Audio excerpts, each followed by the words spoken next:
Hello, Elizabeth Forward, World Culture students. Thank you guys so much for the support on the walk, and I want to just say sorry first off for taking a month to respond to you guys, but I wanted to kind of make a list of the questions and write something up that incorporated the bulk of what you were trying to ask. So I'm sorry if I don't get to some of your individual questions, but since I only have 3 minutes, according to Mr. Smith, I better get started. So as far as where I began walking and where, I started in Virginia Beach on March the 1st and have made it to the town of Winchester, Kentucky, which is right outside of Lexington, Kentucky, almost in the center of the state. And I should reach San Francisco by mid-September. So it's been pretty challenging so far walking through all the different elements and terrain, and I have yet to experience even half of these elements and half of this terrain. I've already experienced freezing rain, snow, rain, wind, but I still have yet to experience the deserts, the high elevations of Colorado, and just what the Midwest has to hold as far as the plains and high winds, etc.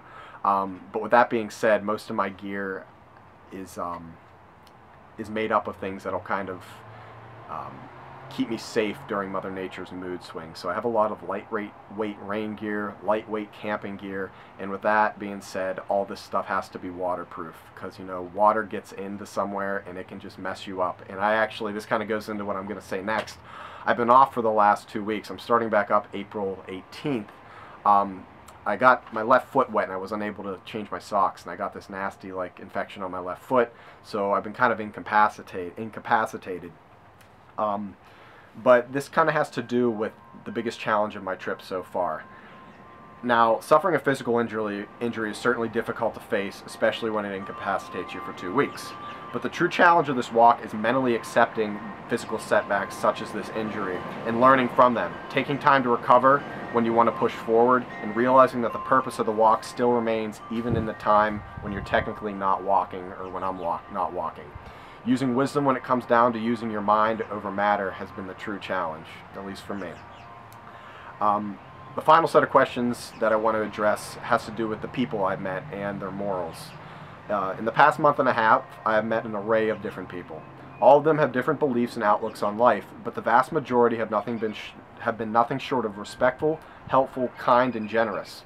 I've been given a place to stay overnight by many of them. I've actually had to camp one time this entire trip so far.